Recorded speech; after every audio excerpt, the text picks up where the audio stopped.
கர்த்தருடைய பரிசுத்த நாமத்திற்கு சோத்திரம்.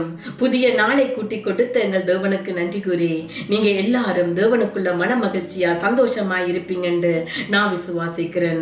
ஆண்டவராகிய கர்த்தர் இன்றைக்கு ஒரு வேத வார்த்தையினூடாக உங்களிடம் பேச சொல்லுகிறார். ஜோபு 4ஆம் அதிகாரம் 4ஆம் வசனம். விழுகிறவனை உம்முடைய வார்த்தைகளினால் நிற்க பண்ணி தள்ளாடுகிற முழங்கால்களை பலப்படுத்தினீர். என் அன்பான சகோதர சகோதரிகளே, விழுகிறவர்களை அவருடைய வார்த்தைகளினால் நிற்க பண்ணுகிறார். அநேகர் பாடுகள், துன்பங்கள், வேதனைகள் வழியாக கடந்து சென்று கொண்டிருக்கிறீர்கள். அநேகருடைய வாழ்க்கையில் நீங்க வேதனைகள் மத்தியில் இருக்கும் போது, கண்ணீரோடு மத்தியில் இருக்கும் போது ஆண்டவருடைய வார்த்தை உங்களிடம் கடந்து வரும். அப்படி வரும்போது அநேகருக்கு அந்த வார்த்தை ஆற்றி தேற்றம். நீங்க நினைக்கிறீங்களா மனிதர்கள் உங்களுக்கு அனுப்புறாங்க, அது உங்களை யதார்த்தமா உங்களோட கண்ணில பட்டுச்சு அப்படி நினைக்கிறீங்களா? அப்படி அல்ல. ஆண்டவர் உங்களோடு பேச விரும்புகிறார். அவருடைய வார்த்தைகள் உங்களிடம் கடந்து வந்து கொண்டிருக்கிறது. அவருடைய வார்த்தைகளை யாரெல்லாம் விசுவாசிக்கிறீர்களோ அந்த வார்த்தை உங்களுக்குள்ளே கிரிகை செய்யும்.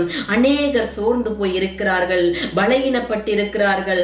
அவர்களுடைய கால்கள் தள்ளாடுகிற சூழ்நிலைகளில் இருக்கிறது. இப்படியான சூழ்நிலைகளில் நீங்கள் கடந்து வந்து கொண்டிருக்கிறீர்களா? ஆண்டவரை தேடுங்கள், அவருடைய வழியில் நடந்து வாருங்கள். அவர் உங்களை வேறு பிரிக்க விரும்புகிறார். அவருடைய வழியில் உங்களை அழைக்கிறார். அவருடைய வழியில் நீங்கள் வரும்போது விடுதலைகளை பெற்றுக் கொள்ளுவீர்கள். ஆண்டவர் உங்கள் ஒவ்வொருவரையும் ஆசீர்வதிப்பார். அப்ப ஆண்டவரை நோக்கி ஒரு சின்ன ஜெபம் செய்வோமா? அன்பான தகப்பனே, இந்த வீடியோவை பார்த்து கொண்டிருக்கிற என் அன்பான சகோதர சகோதரிகளை நீங்க பொறுப்பிடுங்க. உம்முடைய வார்த்தைகள் அவர்களுக்கு கடந்து போயிருக்கிறது. உம்முடைய வார்த்தைகளை விசுவாசிக்கிறவர்கள், உம்மை நம்புகிறவர்கள் ஒருபோதும் வெக்கப்பட்டு போகிறதில்லை. அவர்களை நீர் ஆசீர்வதித்து பாதுகாக்கிறபடியினால் உம்முடைய நாமம் மகிமைப்படும். இயேசுவின் நாமத்தில் ஜெபம் கேட்டு நிற்கிறோம் பிதாவே, ஆமேன். நீங்கள் எல்லோரும் மிகவும் விசேஷமான நீங்க. ஆண்டவர் உங்கள் ஒவ்வொருவரையும் ஆசீர்வதிப்பார்.